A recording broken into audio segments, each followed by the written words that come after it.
Good morning, everybody. This is Lindsey Huddleston back in the building with another SPS Monday Motivation. That's right. I had a few technical difficulties this morning, but it's okay. It's Monday and things happen, and I guess sometimes those small problems are a good way for you to get things ready mentally for what you have to do.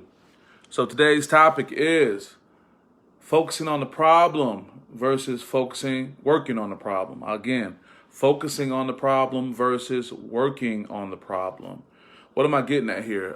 The word focus is defined as to pay particular attention. To pay particular attention. Reggie, what's up, brother? Good morning. Work is defined as activity involving mental or physical effort done in order to achieve a purpose or result. This weekend, Saturday, was the big Cass Tech versus King High School football game in Detroit.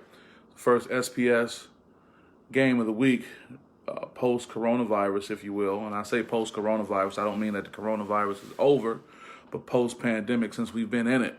So it was great to get down to Detroit. I'm a proud product of Detroit Public Schools, Henry Ford High School. My guy, Reggie on here, he know what's up. Young Randall, he know what's going on with that Henry Ford love, that Detroit love. So I was happy to get down there. Although I didn't have a dog in the fight, I do have a relationship with members of the Cass family, whether it's the coaching staff or players like Raheem Anderson.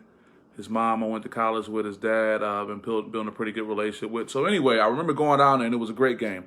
For the most part, any who attended the game would say that King dominated or had the momentum, even though the game was at Cass. King had a fiery group of spectators to come out to support them compared to Cass, in my opinion. And it was a really good game, and it seemed like King was going to kind of have the momentum down the stretch. But it was a huge play in the fourth quarter, and it's almost like King got stunned. They got shocked. They were surprised. It was about 2 minutes left. Cass that went up, it took the momentum away, and I could just literally remember looking at some King players when I was on the sideline, and it seemed like they were too caught up focusing on the problem instead of working on the problem. The King players were too caught up focusing on the problem instead of working on the problem. Another example could have been last night if you stayed up and watched the Western Conference Finals, the Western Conference Finals Game 2 between Los Angeles Lakers and the Denver Nuggets. You know, those Nuggets was hanging around, man. They were hanging around. They were down 16 points. They were working on the problem. They weren't just focused on the problem, meaning they weren't just caught up, stuck looking at it. And they made their way back, man. And when it was just a few seconds left, they were up. And it came down to like 2 seconds, and there was only one shot that the Lakers could take.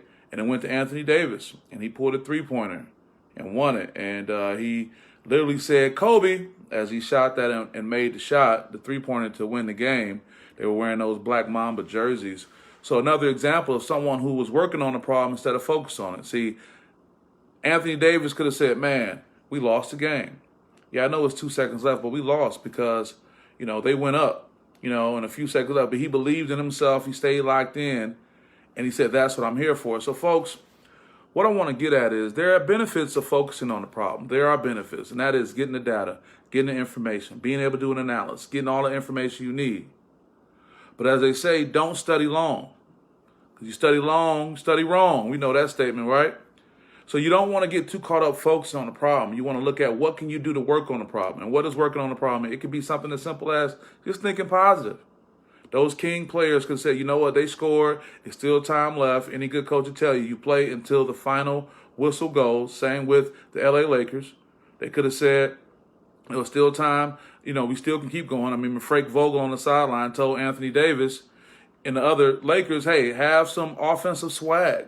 Feel good about your ability to score points. I mean, those things are important. Also, working on a problem, man, you can just stay encouraged. Just say, you know what, it may be a tough time, but I'm just going to keep staying encouraged and know that this won't last and I'll be able to get through it. Be open-minded. Sometimes we come to a conclusion that something is a problem where it's still not the end of the road. Whether it's the King players who say, hey, we can just try to make a big play, or Anthony Davis and the Lakers saying, I'm not going to give up. And then also remember your goal. Many of us start out with a goal. But life circumstances come in and get in the way, and it derail us from the goal. And we find ourselves spending so much time focusing on a problem or working on a problem that we lose sight of what the goal was. And that's tough because these goals are things that we set for ourselves, but when we have challenges in life, it's hard for us to do that. So basically what I want to do is I want you to be very careful with your language. I want you to be very careful with how you think about and process things. And more importantly, instead of just focusing on the problem, make sure you're working on it. Don't get caught up. Don't be a deer in the headlights. Don't get caught and get stuck and say, oh my God, I'm so overwhelmed. Look at all these things happening, as opposed to say, you know what? The one thing I can do is have a positive outlook and put a positive foot forward and work on a problem bit by bit, piece by piece, brick by brick. And in most cases, in my 44 years of living, I found out, man, that most times the problems that we think are problems aren't really that big of a problem. I remember telling some young people this week, I don't have problems, I have puzzles. That's right, folks. Don't feel that you just have problems.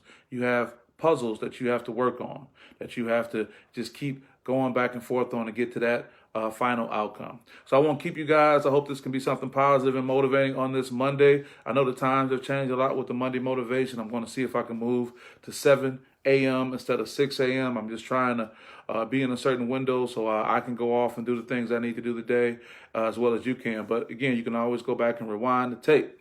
So with that, I want to wish you guys a great, happy first day of fall. Yeah, that is true. We are moving on.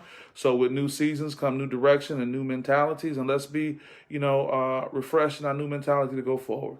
So with that, I want to wish you guys a great day. Thank you for supporting SPS. Thank you for supporting the Monday Motivation. You're going to be seeing some great things this sports season, whether it's me being remote or on the scene, but still bringing you great information through SPS, through media and sports. So with that, I see you guys, and thanks for your support. You have a great positive day too, Rand.